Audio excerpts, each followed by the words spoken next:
Welcome to all the monks and novices, and blessings to all the laity.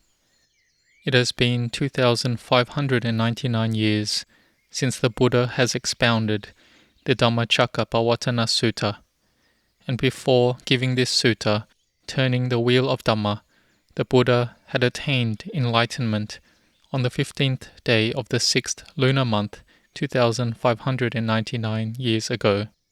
The Lord Buddha was enlightened under the Mahabodhi tree, and then he enjoyed the bliss of liberation in 7 places, staying 7 days in each place, for a total of 49 days.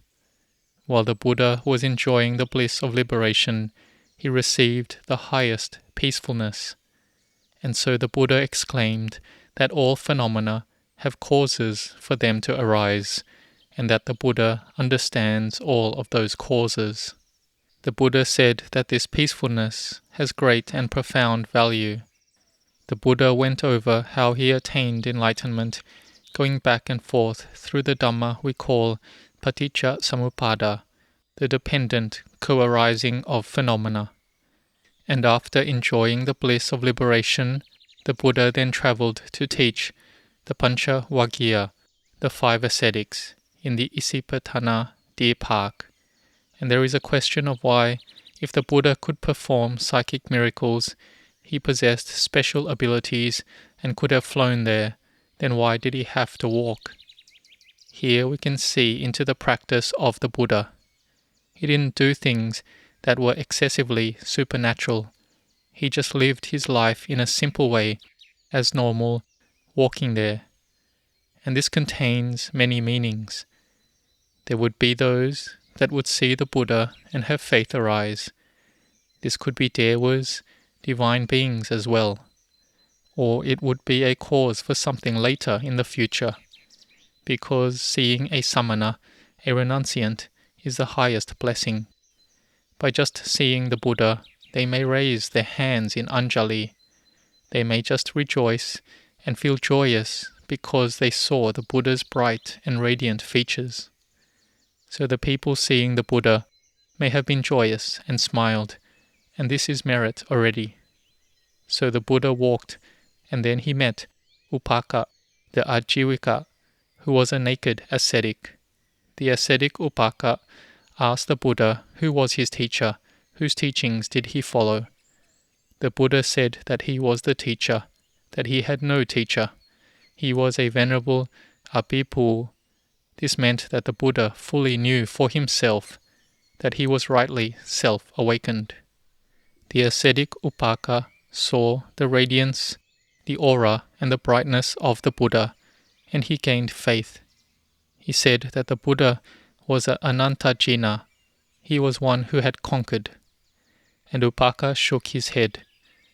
To the Indian people, the shaking of their head means they acknowledge. Upaka accepted the Buddha's enlightenment. And this was the important reason that the Buddha walked from Bodhgaya to Varanasi City in order to teach the ascetic Upaka, because later on in the future, Upaka would have noble virtue arise. So after departing from the Buddha, Upaka went to a village and met a hunter. The hunter saw Upaka and gained faith in him. He invited Upaka into his house and offered food and a place to stay and the necessary requisites. Upaka stayed there at ease, practicing his asceticism. But later he fell in love with a daughter of the hunter named Chapa, to the point where he couldn't eat or sleep. And the hunter asked Upaka whether he loved his daughter and if he wanted to come back to being a lay person. He gave Upaka a set of white clothing, and so Upaka disrobed from being an ascetic and married the daughter of the hunter, Lady Chapa. And Upaka took up the occupation of carrying meat to sell at the market. When Upaka had a child, the wife would continually mock him by telling their son that he was the son of someone who carried meat to sell, who had no occupation, was useless, had no skills, but he wanted to marry and then worked like this in this position. Upaka was mocked and criticized. which is something normal in this world that we can see in society. There is always comparing and competition, that this person has little knowledge, that person has a lot of knowledge, or even for children, students in the same class, that this kid is skilled, that kid is not skilled, that this kid is smart, that kid is not smart, that one is diligent. There is comparing all the time. And if this comparing has attachment, then it becomes a kilesa, mental defilement. But if the comparing has mindfulness and wisdom, there is searching and contemplating, then it could lead to becoming a rightly self-awakened Buddha. Like how the Buddha was comparing when he saw an old person, a sick person, a dead person, seeing it full of suffering. He thought that maybe there is that which does not age, does not sicken, and does not die. So he searched and contemplated with mindfulness and wisdom. But mostly, people are comparing with conceit and ego and with a sense of self constantly. So Upaka had no occupation, and his wife compared him with others, saying that her husband had no knowledge. He could only do the work of using his physical strength to carry meat to sell. So she mocked him through talking to his son. But after receiving a lot of this, the ones with parami, spiritual development, they have shame come up. They have feelings which won't let them endure it anymore.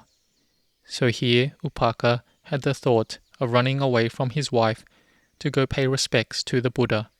But the wife mocked him even more than before. So in the end, he really did run away and did meet the Buddha. The Buddha knew already that if Upaka had come to him, then he would receive him. And the Buddha taught him, and he attained to an anagami, non-returner. So we can see that the Buddha travelled with the thought of who he would meet, in what place, and what their future would be like. The Buddha knew clearly. He was a teacher of the devas and all humans. The Buddha was one who knew clearly into the Four Noble Truths, and the Buddha had the intelligence to teach. Satta Deva Manusanang.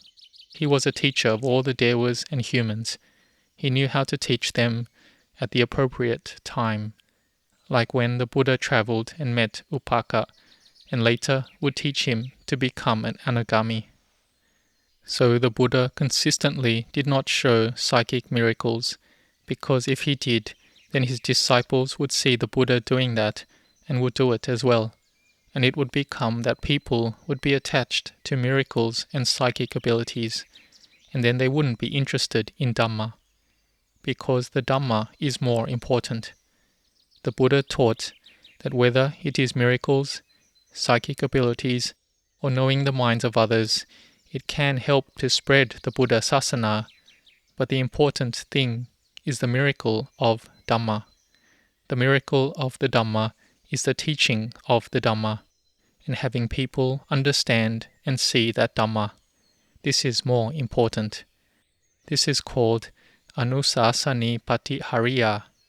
This is important for spreading the teachings of the Buddha far and wide. If it were psychic miracles, then when that individual performing them dies, it ends there. But the Dhamma can last until this present day. So this is encompassed in the period that the Buddha travelled to Varanasi City with metta and compassion. We could imagine that if we had the highest happiness already, alone were already happy, what we would do. But the Buddha had to go through difficulties and hardships in walking, in teaching, in receiving arguments from other religious groups, all for the benefit and happiness of the multitudes of people, for the devas and all human beings. So this is the Buddha's virtue of great compassion, which is boundless and without equal. We can reflect on the sacrifice of the Buddha, where he travelled to teach the Pancavaggiya, and they evaded him by going to the deer park, and so the Buddha followed them. Where would there be another teacher that would have the patience, determination, and sacrifice like this. And in the last stages of the Buddha's life, he didn't fly from Pataliputra town to Kushinara town. The Buddha walked. Even though the Buddha's body was very sick already, having dysentery, bloody diarrhea, but the Buddha had patience and high endurance. These are some examples. So tomorrow will be a Salahat Puja, which is the 2599-year anniversary of when the Buddha first taught the Dhamma. So we are able to study the Dhamma, listen to Dhamma, and know of the Dhamma.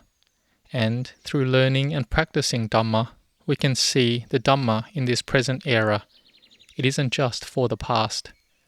So we don't need to doubt about the Buddha enjoying the bliss of liberation in each place for 7 days each. This is for one who has strived to build their parami already. Like we can look in this life where there are athletes who can run fast. Can we run as fast as them? Like sports in the Olympics, such as swimming or other competitive sports, not everyone can become the best in the world. Or maybe they can do it this year, but in a later year they won't be able to do it again. There will be someone who beats them. Why is this? It is because of training in this life, or it's from past causes in past lives. So the Buddha had built his parami and spiritual development an immense, immeasurable amount. He gained knowledge and could enjoy the bliss of liberation, the highest happiness. And the Buddha had even built parami for an incalculable amount of lifetimes with past Buddhas. We should think that there are some things about the Buddha which are beyond our knowledge. We should learn about the Dhamma that the Buddha taught, about dukkha, suffering, samudaya, the cause, nirodha, cessation of suffering, and magga, the path. We should know how dukkha is like, that there is dukkha because there is attachment, and it continues on because craving arises. So we know this, and then we train ourselves to be better, to progress our minds each day. We use this good opportunity we have in this lifetime. So today we learn Dhamma together, and this is the highest blessing of our life. May we be determined to develop our minds to the highest in this lifetime. May you all grow in blessings.